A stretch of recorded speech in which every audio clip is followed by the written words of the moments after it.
The views and opinions expressed on the following program are not necessarily those of the staff and management of Salem Media of Hawaii. Welcome to Generations Radio, where the focus is on our seniors and their families. We are here each Saturday afternoon from 5 until 6 p.m., bringing you resourceful information with our radio team of professionals in the field of aging.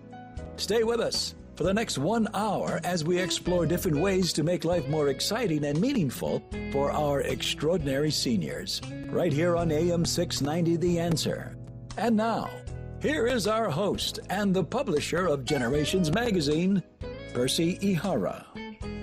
So welcome back to Generations Radio Show. Thank you for tuning in again. And as you guys have been learning very quickly on our social media, Facebook and now Instagram, by the way, that our Generations Magazine February-March issue is out, featuring the lovely Benny and Faith Agbayani.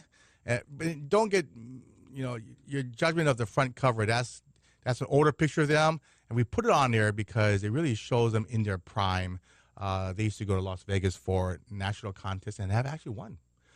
So thanks to Benny and Faith there. And yes, he is the father and the parents of Benny Agbayani Jr., the famous baseball player from Hawaii.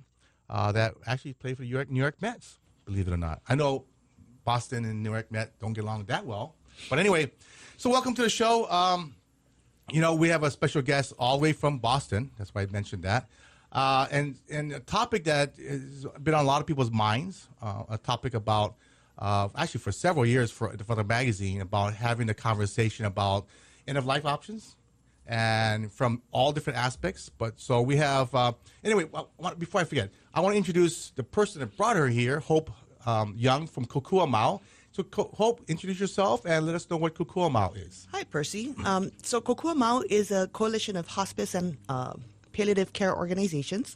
We are a network, and we are so happy that we were able to bring Reverend Rosemary Lloyd from the Conversation Project to Hawaii so that she could do some public presentations about the conversation, having the conversation, and how faith and healthcare can intercede and come together. Yeah, that's a great explanation of it, because it's really having that conversation. When I first heard about it, probably about 4 or 5 years ago, when I first went to Kokuamau meetings, it was very interesting how the approach to having that discussion.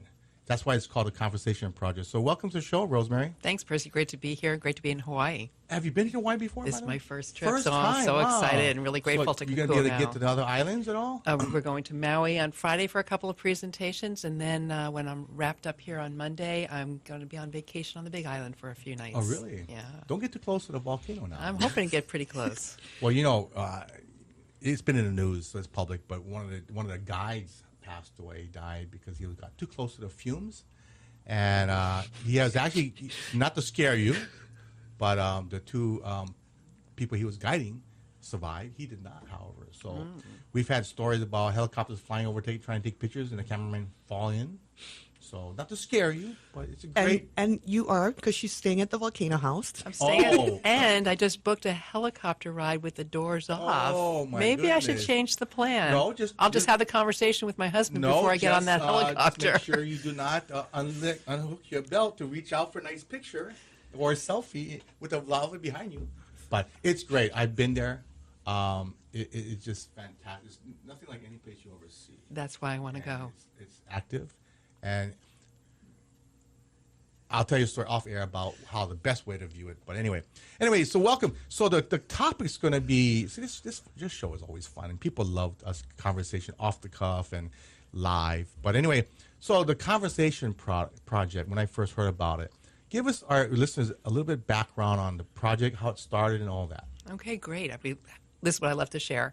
So the Conversation Project is a nonprofit organization, but we are a national public engagement campaign. What we're up to is encouraging people to express their wishes for care at the end of life so that those wishes can be respected. So that's really the base of it, that people say we're afraid to talk about it, we don't know how to talk about it. So we're here with free tools and tips and workshops and people like Kokuamau all over the country helping to get the conversation out, to normalize the conversation so we can all be talking about this a little bit more, being more open about it with our kids and with our elders, with ourselves, embracing the reality of our mortality, but making sure that at the end, if we can't speak for ourselves, someone knows what we want and they'll respect that. Well, I think you're a little younger than me, so you're probably not a baby boomer. Oh, I am. Oh, you're a baby boomer. Okay, so you know baby boomers, we're not going to die. You know that, right? You know, I know there's going to be an exception made in my case, maybe yours too. But no, I think that what I heard was that the mortality rate's holding steady at 100%, Percy. Yeah. Well, there's a very famous gerontologist, Dr. Ken Dykewald. Yeah, the silver tsunami. Yeah, I'll tell you, an age wave. And he said there's somebody living on this earth today that's going to live to be 150 years old. You like that idea? I mean, I'm just saying he said that. I mean, I'm going to live a long time. I'm very active. Yeah. Unfortunately, I played a lot of sports when I was younger. So my body's slowly, I wouldn't say breaking down, but I'm just definitely slowing down physically. Mm-hmm. But I try to swim 3 to 4 days a week. Right. And we can do a lot to take care of ourselves and maybe mitigate some of the effects of aging, but it's inexorable. It's going to happen, right? Yeah. Things are going to break down, and we are going to die. So hopefully when you're on your second visit to Hawaii, you'll explain to us the differences that you see around Hawaii versus other parts of the country. Have you heard differences about how Hawaii is? And Well, Hope was telling me that you have an average life expectancy that's longer than the rest of the country. Yes. And what do you think that's all about besides the fabulous weather and all the kindness that I have encountered? Well, I think actually the study that came out last week was Hawaii was 48th or 49th in terms of cost of living. It was very low rated on I believe, government programs, but they were number one in quality of life. Mm-hmm. And University of Hawaii did a study several years ago where they studied Japanese living in Hawaii versus Japanese living in Japan, mm-hmm. Chinese living in China versus Chinese living in Hawaii, Filipinos and Okinawans, all that, and including Caucasians living here and on the mainland, because we have a lot of military here. They live longer here in Hawaii. Mm-hmm. Well, it's got to be the beautiful weather. Well, that's one. And the aloha spirit that I've been around. And what's the third one? The third one, believe it or not, they did a presentation at the Capitol. I'm not too sure. You're not going to be here next Friday, but the first Friday of every month, and we put it in a magazine, there's a meeting called Kapuna Caucus. It's at the Capitol. We meet the first Friday of almost every month, and we discuss the issues on aging and what issues that we need to talk for the government to start working on. And several years ago, Dr. B.J. Kim did a report, and he shocked everybody. And I've been in the field for 15 years, and the reason why we live longer here in Hawaii, anywhere on this island alone, we're 20 minutes from hospital. Oh, wow. So you get access to care quickly. I mean, yeah, quickly. But I think, as a whole, I think our hospitals are very good here. Mm-hmm. Our Medicare, our Medicaid plans are very good here. Mm-hmm. I just think in general, I think we're more attuned to staying healthy. Mm-hmm. And I'm not sure if you like a lot of ethnic foods, but we have the best food in the country, hands down. There's been some great food so far. You know, hands down. I won't say where because I lived in the East Coast, I lived in West Coast, I lived in Korea, I lived in Midwest. Mm-hmm. Hands down, the food is much, much better here. You know, you heard of a Triple D? Diners, drive-ins, the show. Yeah. The show? Yeah. Oh, he's been here several times. Yeah. You know, it's just unique. And I think the food really makes a big difference. But well, there's so many great influences coming into one place, right? So that's, I think, what makes things interesting. We get more complex flavors, but it also makes for a complex culture too, right? I mean, you have a lot of ethnic differences here, and people come together, and you want to be able to respect everyone in those hospital systems. How's that going for the hospitals? It's a learning process. Mm-hmm. In fact, I believe there's another project. What was it from that Hawaii Pacific Health and I think Kaiser on the mainland is taking it on. Not here. There's another process when we talk about end of life, mm-hmm. and I can't. It's on the tip of my tongue. I'll find it before the show ends. I'll find out my. The Letter Project. No, it's not choices? Respecting Choices. Mm-hmm. Yeah, great organization. Yeah, unfortunately, I shouldn't say unfortunately. They're going to get mad at me, but there's 3 phases. Yes. And they only bought into the 3rd phase. Okay. So this is an ongoing conversation. I mean, we partner with all kinds of organizations. There are many, many, many organizations working on this. What we think we do that's unique is that we're more out there in the community, way upstream, having people talk about this, what matters most at all aspects of their life, whether you're not ever too young or too healthy to have this conversation. We talked yesterday at the Iolani School with a faculty person there who is talking with 2nd graders Oh, you went to Iolani School? Yes. Oh, yeah. We've done And- stories on them. Yeah, and they're working with just kind of normalizing that we can talk about that, like plants, like animals, like everything else. Things live and things die, and what matters most, and cultivating, because, this is a conversation that people put off. But what we have found is when you engage in the conversation about what matters most to you, about the end of your life, you are first talking about what matters most while you're living. And that's a very intimate conversation, and it builds relationships. And it also reminds you, okay, I'm alive now. How do I want to live now? Okay? And we want to find ourselves saying things like, I love you more, or I'm sorry, or thank you, or please forgive me, right? That would be so wonderful if we walked around all the time with that little thought in the back of our heads. This is the day I have to live my best life possible. What do I need to do today to go to bed well? And, if I wake up tomorrow, great. And if I don't, I'm okay. Things are complete. Wouldn't that be a great way to live?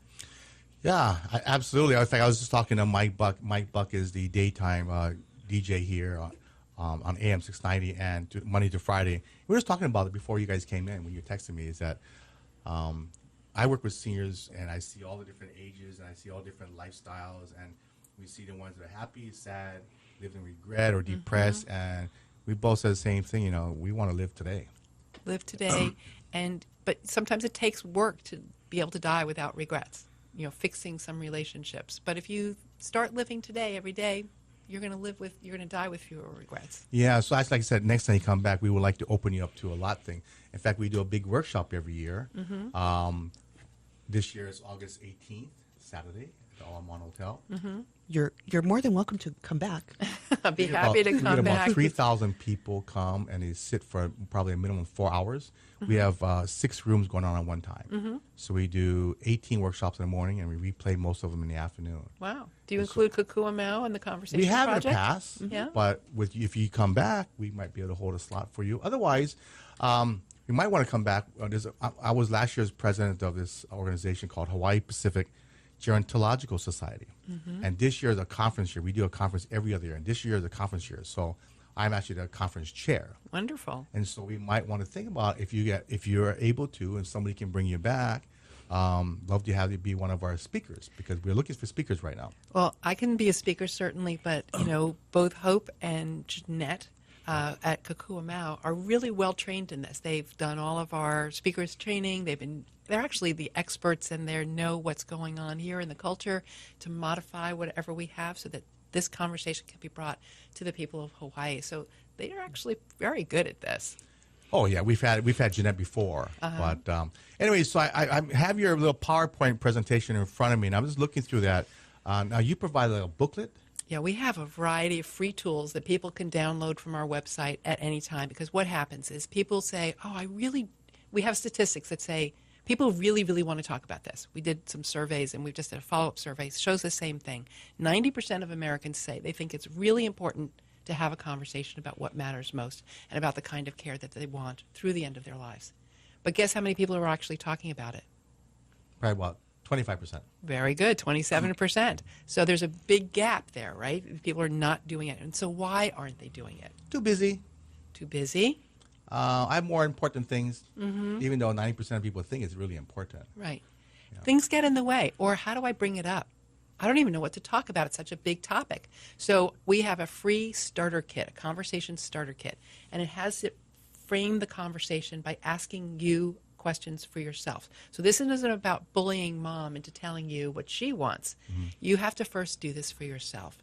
So you work through the workbook. It's just a few pages long, 10 pages long, with some information. It puts you through some simple exercises and asks you what's most important to you about who do you want to have around? How much privacy do you need? Do you want to know everything? Or would you rather your doctor just makes all the decisions and, don't bother you with this information? And it's just a way to get the conversation going. And it also talks to you about, well, who do you need to have the conversation with? Who would you have the conversation with, Percy? I've had a conversation with my wife. So guys are different, right? Yeah. Is that true? Well, I've heard it's true, yeah. Guys are different in how they feel about death. Yeah. Yeah, Well, I don't know if we're- they feeling, I think everyone feels kind of like, I don't really like it. I've talked to I have conversations with this with a lot of my clients, and women seem to be more open. Yes, Men that's not true. so much. That's true, and they're really our target audience for this because they are the healthcare decision makers, usually from several generations. They are maybe the daughters who have to make decisions for their parents, for their spouses, and then for their children as well. So yeah, and they are more open about it. And so I saw one of your slides here is about having to talk with your doctor. Mm-hmm. How does that work? How does that go? Well, one thing that's great, you were talking about how fabulous the healthcare system is here. There's a new provision in the Medicare provisions that will actually reimburse your doctor for having a conversation with you. So before, they're so busy, they feel like, oh, we can't have a meaningful conversation.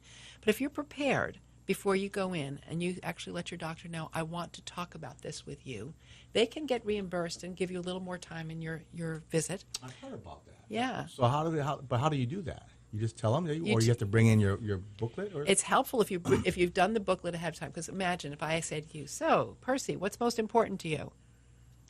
It takes a moment to reflect a little bit. It's not just necessarily there on the tip of your tongue. Although I heard a story about a daughter who asked her dad about this as he's going into a serious surgery. He's going to have surgery in his neck area that might leave him paralyzed. And just before he goes in, well, Dad, what if something happens and I have to make decisions for you? What's the most important thing? And he said, honey, because clearly he's thought about this, as long as I can watch football on TV and swallow chocolate ice cream, I'll fight for that life. So fight for me if I can do that. And guess what? Something went wrong. And the doctor said, we have to take him back in. He was in the recovery room. We have to take him back in or he'll bleed to death. He says, what should we do? And the daughter had 30 seconds to decide. And she said, well, what will he be like if you do this? Well, he'll probably be paralyzed, the doctor said.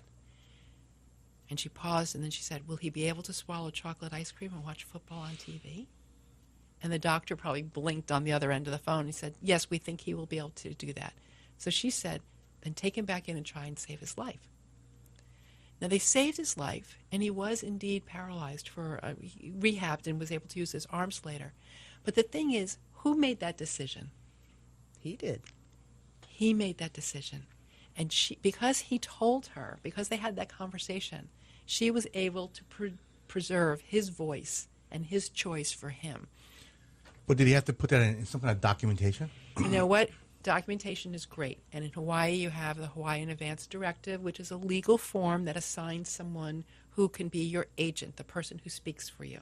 But the truth is, we don't walk around with those pieces of paper all the time, right? They're not just in our purses. They're not on our bodies. In that quick moment when a decision has to be made, what we learned from asking clinicians all over the country, what do you need? They said, we need to know who's had a conversation with this patient and can decide for them. And they'll take that. The document's very helpful if there's a question or a debate or people are like, I don't know, maybe this, maybe that, or two siblings are fighting because you told your wife, right, what you want. Do you have any siblings or any kids? Yeah, I have one son, and I have a very big family. So does she. She has a relatively big family, too. Okay.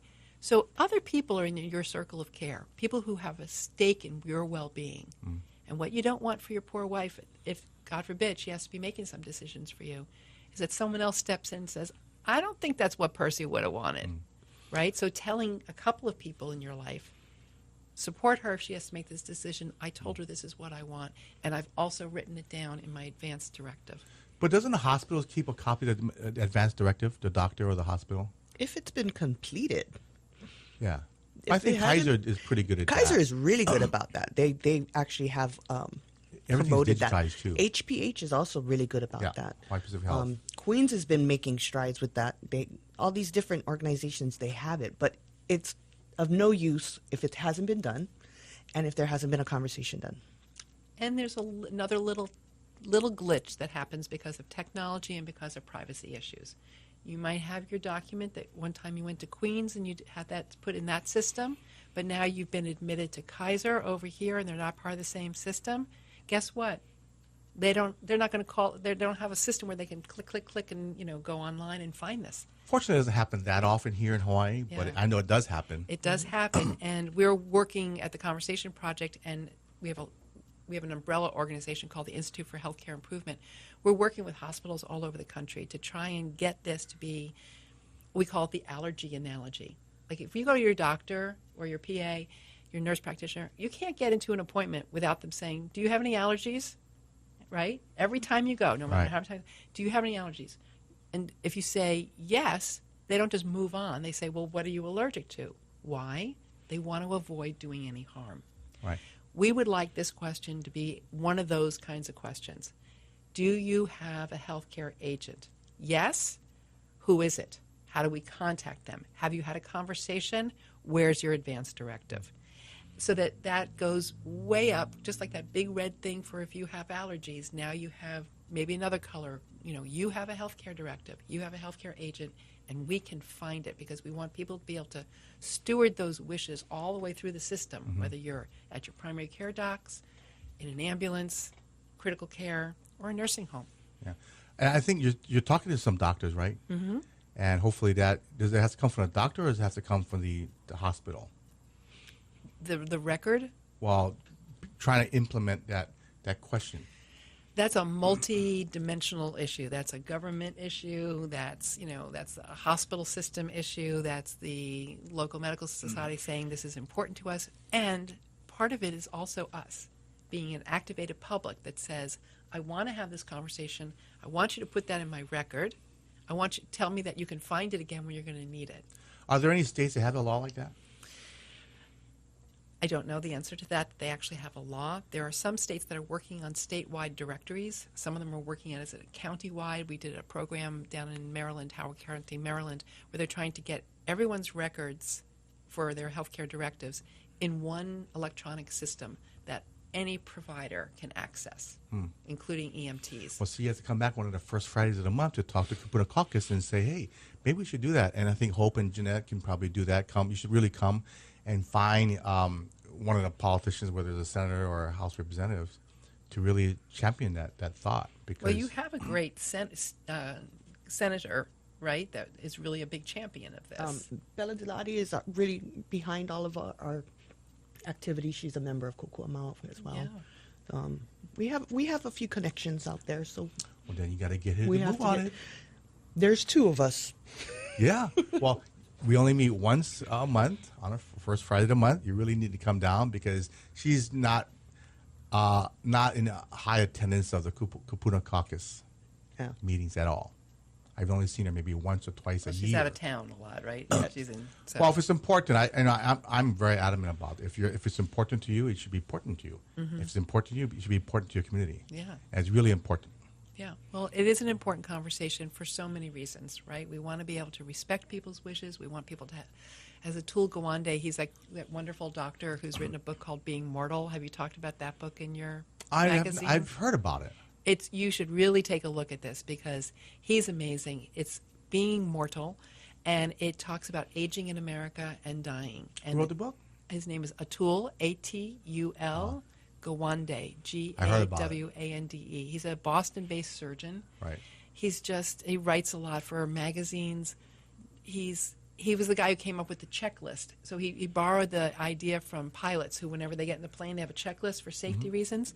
He said, we're making too many mistakes in the operating room. We should have a checklist. Like, if you're going to remove a part of a person's body, let's make sure we mark it and have someone else initial it and double check it by another person. And they have a whole checklist of is this the right patient? Is this the left side or the right side? Your left or my right? Oh, let's both check. It does check. happen every once in a while. So he wants to, and it has eliminated errors in the operating room in hospitals that use that by tremendous amounts. So now he's having a similar influence on having this conversation and normalizing this conversation, telling stories, but also getting people to say, it's your responsibility, it's my responsibility as a doctor to ask about it, but it's your responsibility to make me have this conversation with you.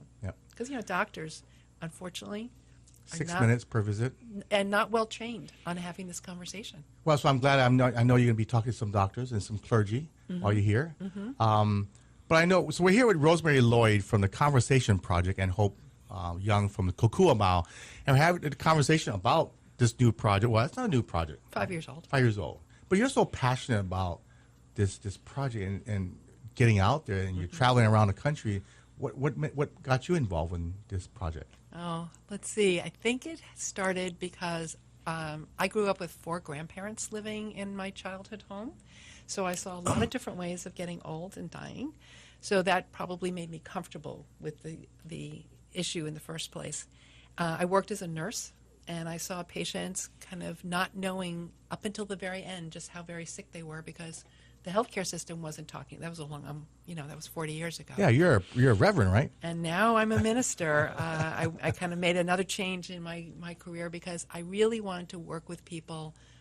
I call it working upstream. When they're well, when they're thinking about other things about how to live better lives, to also talk about this idea that you're mortal and your life could be a whole lot better if you paid attention to that. So I was doing that, and then I heard about the Conversation Project and that they wanted to reach people where they lived, worked, and prayed, and I thought, I could help you out with that. And wow. I got involved, and that's what I do full-time now. I know. Are you from Boston? I'm originally from Long Island in New York. Oh, okay. Oh. So we're here with, like I said, with Rosemary Lloyd from the Conversation Project. I know it's been on the topic at our Capitol this year with legislation regarding the Death with Dignity bill. But anyway, we'll be here. We'll be right back to a short break, and then we're going to have more of a conversation with Rosemary Lloyd. So we'll take a short break.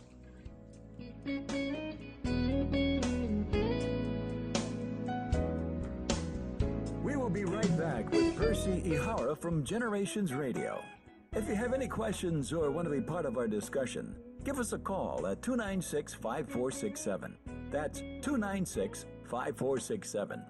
This is Generations Radio on AM 690 The Answer. Did you know residential care homes offer a family-oriented atmosphere?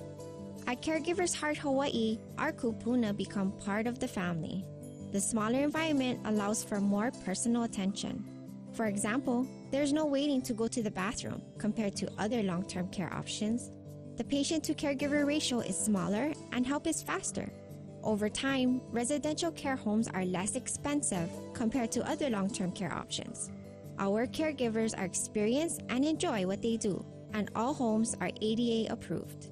Don't feel stressed and overwhelmed or try to do this alone.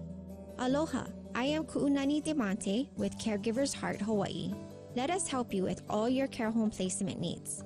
Caregivers Heart Hawaii has knowledge and experience. For a free consultation and to learn more about us, go to caregivershearthawaii.com, where treating kupuna like family is our business. When you feel like Vegas, there's just one place to stay. Grab a drink at the Holo Holo Bar, there's just one place to play. We got a fresh, hot look, a new sports book. We got those local meals, just like Auntie cooks. Aloha spoken here. Check out the Cow's new renovated look and see why the Cow is Hawaii's favorite place in Vegas to stay and play. Moon Physical Therapy is here to help you back to recovery. Moon Physical Therapy is located on Ward Avenue across from Sports Authority. Physician prescribed for motor vehicle accidents, workman's comp, or that body pain that comes from rushing to play without warming up. Also event cardiopulmonary rehabilitation with our one-on-one patient care. Moon's Aquatherapy heated endless pool allows for low-impact exercise with less pain on land. We will give you the right exercises to get you back to health. Ask your doctor to prescribe Moon Physical Therapy. Moon Physical Therapy. We achieve results. If you're new to Medicare, we can help you work your way through all the questions, the details, and the headaches. Generations TV has gathered experts in the field to help you find the answers. This is Navigating Medicare. Hi, I'm back again. This is Ed speaking on Medicare Hints. A lot of people may not realize that they may qualify for extra financial assistance to help pay for their premiums and prescription drug costs, depending on their income and their total assets. These savings can be especially helpful for seniors who are on a fixed income. Find out if you qualify. Call us. Helping you work your way through the confusion. Navigating Medicare. Brought to you today by Financial Benefits Insurance, serving the entire state of Hawaii from the corner of Pi'ikoi and Kapiolani in Honolulu. Oahu's newest senior living community, Ilima at Lehano, is now open in the heart of Kapolei. Within this beautiful new community, offering independent living, assisted living, and memory care, you will experience a feeling of ohana that provides a sense of community and peace of mind for our kupuna. A range of spacious apartment styles are available, from large studios to spacious 1 and 2 bedroom plans, most with a large private lanai. Be one of the first to call Ilima your home. Visit ilimaatLehano.com or call 674-8022. Got Vegas on your mind? Get Vacations Hawaii on the line. Vacations Hawaii offers weekly 4 and 5 night Honolulu to Vegas packages, which include 3 meals daily from $6.99. Stay at Hawaii's favorite casinos: California, Fremont, Main Street Station, and Orleans Hotel. Vacations Hawaii will get you there in comfort on deluxe wide-body 767 planes with complimentary in-flight hot meal service. Vacations Hawaii's frequent flyer program gives you future travel discounts and credits. So if you're ready to win big, call Vacations Hawaii at 591-4777 or visit PointVacationsHawaii.com. Hi, I'm Margaret Wong with the Copeland Insurance Group. Let us be your Medicare resource throughout the year. We have agents throughout the islands to be of assistance to you. So if you have Medicare questions, we have the answers. Call us at 808-591-4877. Again, 808-591-4877. Thank you. We look forward to hearing from you. Today, more than ever, we local people are living longer than any other state in the Union, with more seniors, baby boomers, and caregivers. Generations Radio promotes the importance to be proactive as we all age. The radio team will focus on issues facing our seniors and their families, finding resources to navigate healthy aging along with financial, legal, and caregiving information. So join Percy Ihara from 5 until 6 each Saturday, right here on AM 690, The Answer. 591-4777. Who's got the best deals in Vegas around? Call 591-4777 today. Vacations Hawaii. Vacations Hawaii. Vacations Hawaii. Good luck, we go play. 591-4777 today. Good luck. We go play. Complete board 5-night packages from $6.99. Vacations Hawaii, your favorite connection to Vegas.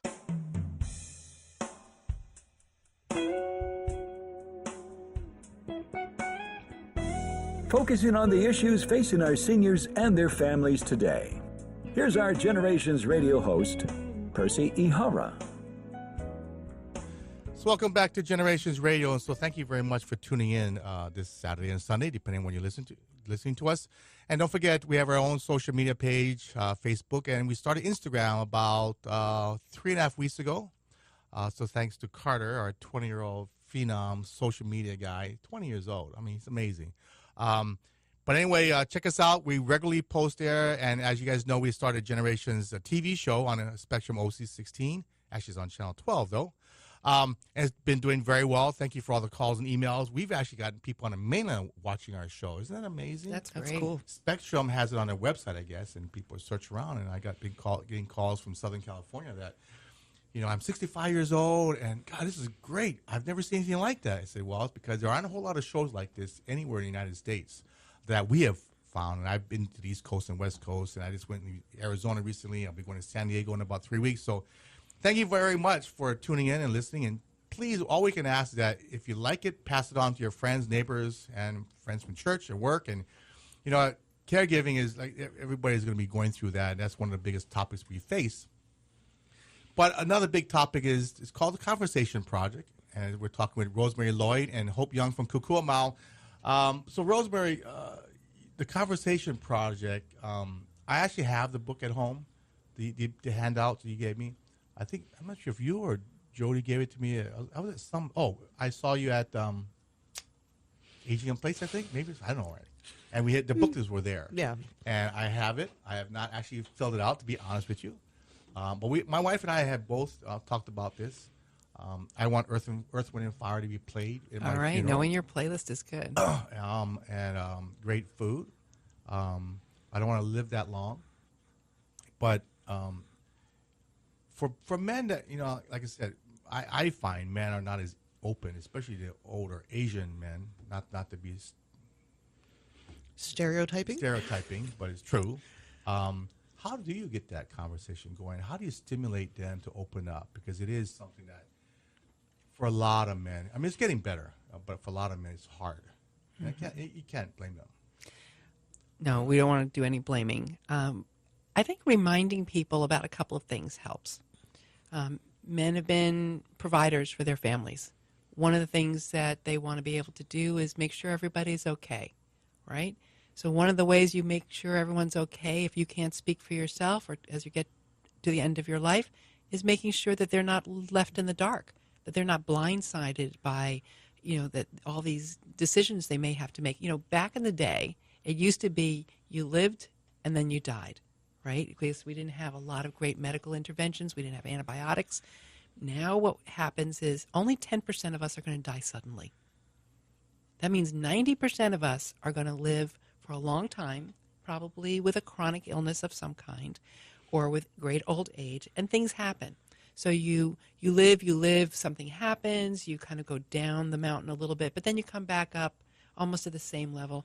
But it goes like this. We live a little bit longer and we take these steps down the mountain.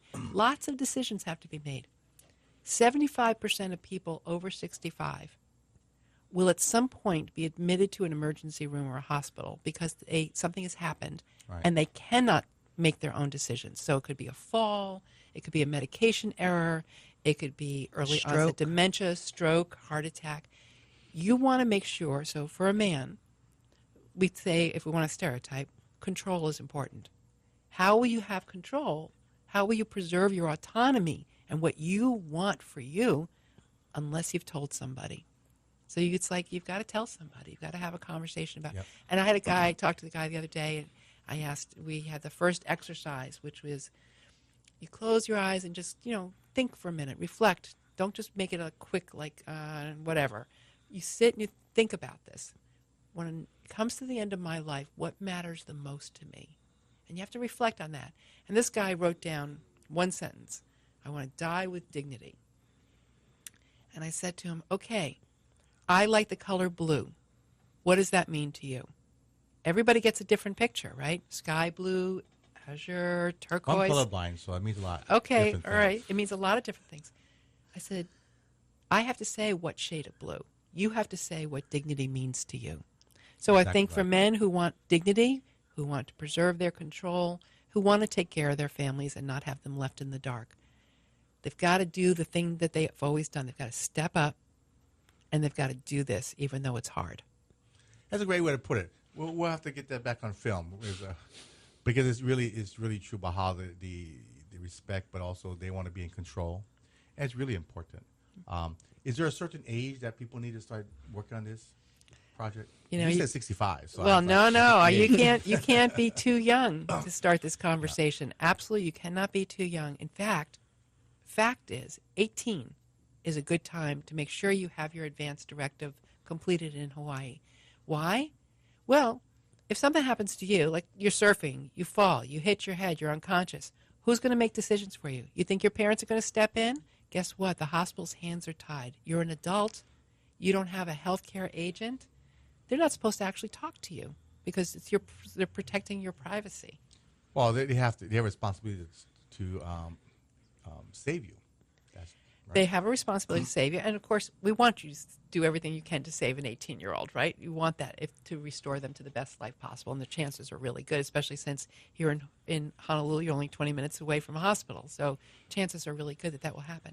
Still, decisions have to be made, and healthcare would like to be able to consult with a decision maker if the patient can't speak for themselves. So you're never too young, and I think it's easier to talk to someone when they are young and well about what matters. So it can be a continuum of a conversation. We should have called our project the Conversations Project. It's because it's not one and done. Right. You're 58 now. What is important to you now will be different later on. Something could happen. A diagnosis could happen. Other things could happen in your life that changed just your attitude about it. You were telling me that Ken Dyson says we're going to live. Someone who's alive today is going to live to be 150. Yeah. Personally, I don't want to live that long. I just cared for both of my parents lived into their 90s, and they both died in the last year. And I looked and I thought they lived good lives. They were healthy most of their lives. My mom was playing golf last January. She died in September. So, 93 and still playing golf, that would be great, right? But not everyone can live that well. Right. And you want to be able to say what's important to you. Absolutely.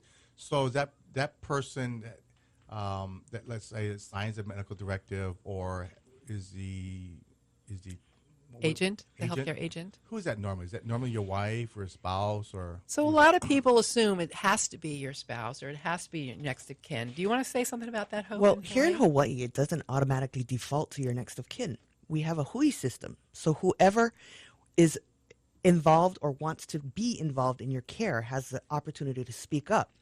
So I like to tell people, you want to make sure that the people who will be there, who will show up, know what your wishes are, because usually it's the loudest person in the room is who the hospital is going to start listening to. And you want to make sure that person knows what your wishes are.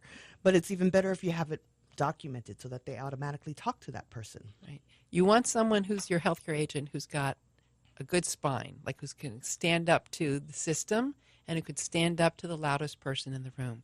You want to pick someone. In fact, we have a special kit on our website. Again, you can download this at theconversationproject.org or go to the Kokua Mau website where they also have these free conversation starter kit guides that guides you through the process.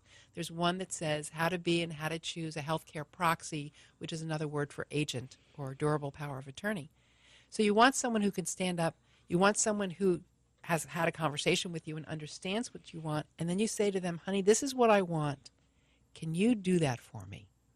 Now, some people will say, oh, no, I could never do that. I would want you here in whatever state you're in, even though you don't want that. So you say, okay, then you're not going to be my healthcare agent. Well, when you're talking about a life and death situation, it's tough for anybody. And unless you have firsthand experience, I mean, I could tell you, yes, I would be very good at that. But I've been in people's deathbeds, and it's not easiest thing to do. It's not the easiest. And, for years, my spouse was my healthcare agent. And then I heard a woman at one of the workshops that I lead. Kokua Mau does this. I do this all over the country. But Kokua Mau can come into your organization and lead a workshop for people because it's so much easier in a group because then you have people supporting you. And it feels like a fun thing to do, actually, believe it or not. But a woman at a workshop said to me, oh, I would never have my husband do this. And I was like, why? She said, his job is to hold my hand and cry. And he'll be such a puddle of tears that he won't be able to make any decisions. And I smacked myself on the head. I was like, oh, my gosh, that's my guy. He won't be able to make these decisions. And I went home and I said, honey, let's talk about this again. And I changed my healthcare agent. I have 3 children and 3 adult children, and I asked them, do you think you could do this? And my son, who's the middle child, said, I can do that. So, we heard about this. Was your husband okay with that? Oh, yeah, he was relieved. He said, oh, I have felt so burdened by this. Wow. Very interesting. Yeah. But, I mean, your medical director, advanced medical director, will have a lot of decisions already made by you. They will, or they can. And this is another thing, Percy. The reason why I think the Conversation Project is a great way to start is we don't start talking about the medical decisions because, I actually am a medical professional, but most of us aren't and don't know what those decisions entail. We don't understand what it means to be intubated or have a breathing machine or to have artificial. Intubated is a tube that's put down your throat to help your lungs expand and fill with air. So you can't talk if you're intubated. So if you're unconscious, you've had a stroke, very often you have to have this tube in to make you breathe. Okay. It's a very challenging situation. But we don't understand when that's a good thing to do and when it's a futile thing to do. So the Conversation Project has, and it's also scary to talk about those things because that's really talking about, oh, you mean I wouldn't be able to talk? I couldn't breathe on my own? I'm not really conscious and you're feeding me because I can't swallow. You're feeding me through a tube. That shuts the conversation down pretty fast for a lot of people. But if you start with what matters to you, Percy, like if you were coming to the end of your life, who should be there with you? Where do you want to be? A lot of people say they want to be at home. Oh, absolutely. Right? 70% of Americans say, I want to be at home. Guess where we're actually dying? Hospital. ER, nursing home. in the ambulance going back and forth Yeah. between the rehab center and someplace. So that's a gap between what we think is going to happen and what's actually happening because Right. we haven't said so. And so people suffer. They're like, that's not what my mom wanted. She always wanted to be home, but I didn't know how to work out that. Very true. And so I know you're going to be talking to the church ministries groups. How does that conversation go with the pastors and people inside the church? How are they dealing with this? Are they happy to do this? Are they embracing it? And are there churches here in Hawaii, Hope, that are doing this at all?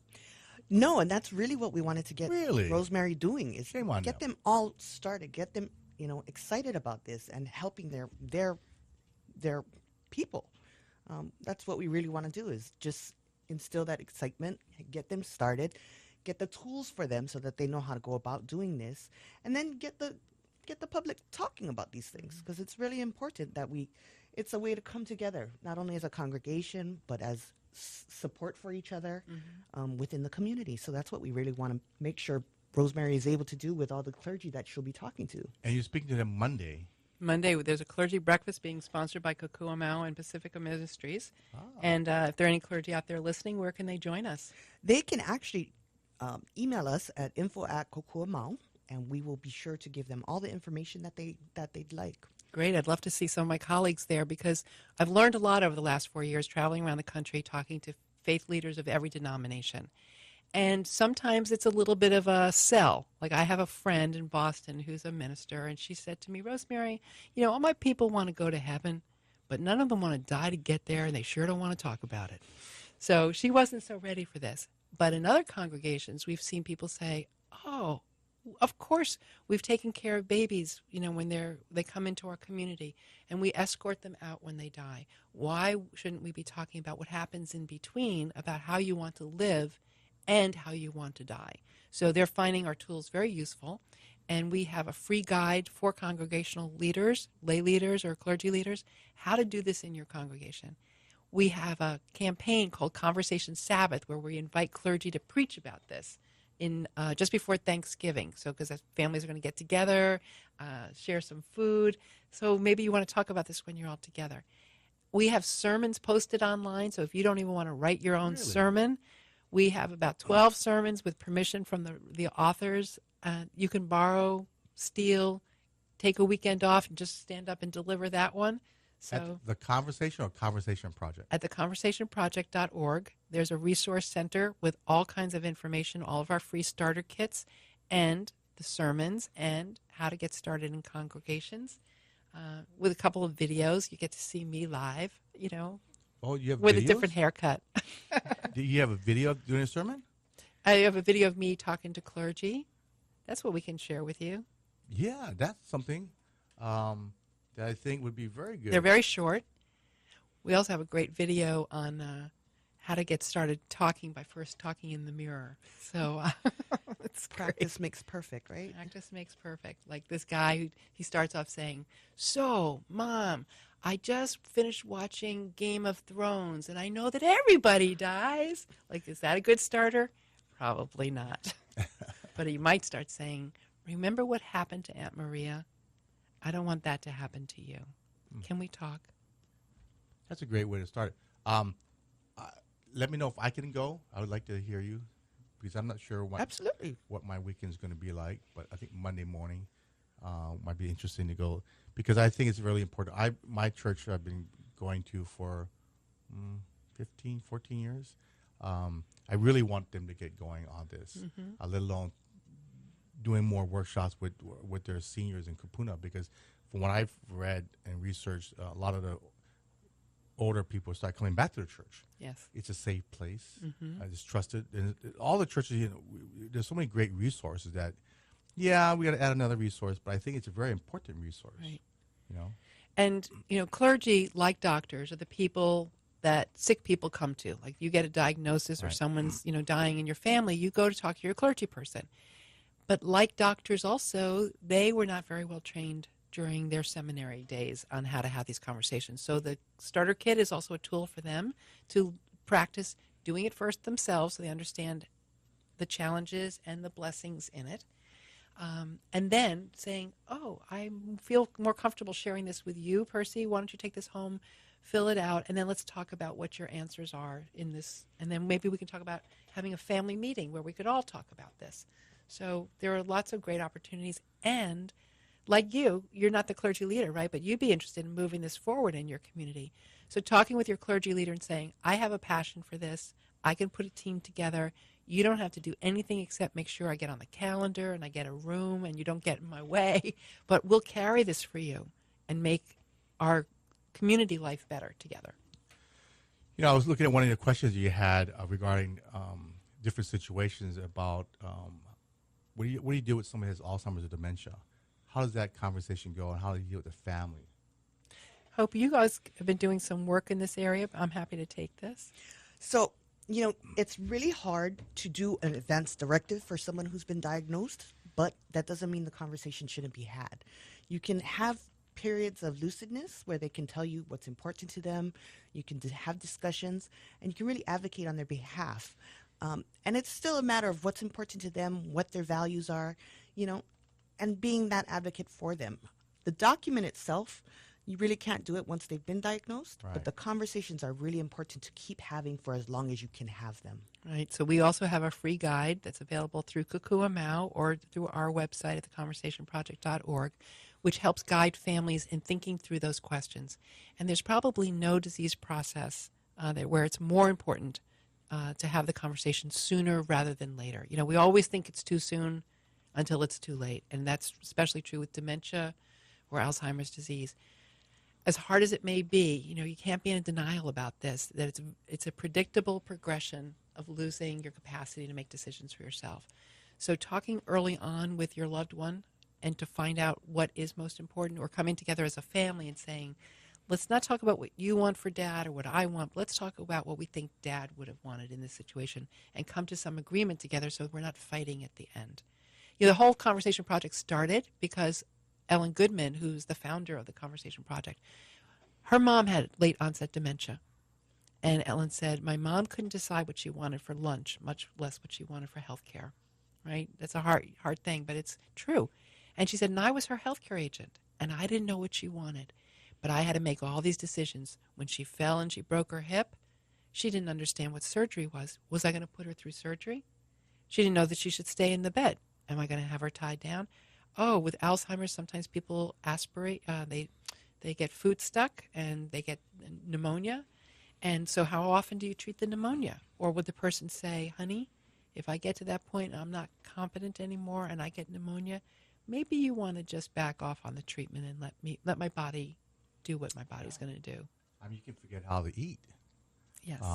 Forget how to swallow. It's amazing how the disease progresses so much. So, anyway, we got a couple minutes more. Hope. So, I know the Conversation Project. You have all the information on your website as well. We do. We have all the information. We have links, and it's all free and downloadable. We also have the advance directive. We have information on tube feeding, on CPR. We have all kinds of resources that are free to download.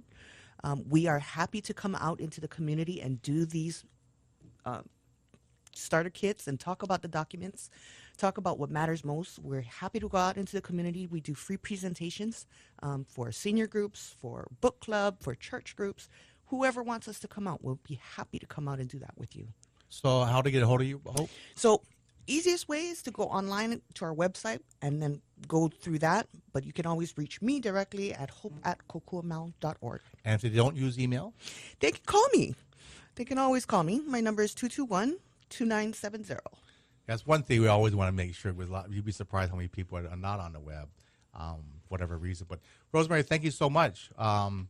We want to get you on our Generations TV show, and very shortly. And I'm not too sure if we've done an article in a magazine, but we'd love to do an article on the Conversation Project. But thank you for coming to Hawaii. And, I love your passion for life and your passion for this Conversation Project. It's really, really important. So, guys, pay attention out there, and we'll talk to you next week. As always, aloha and live well.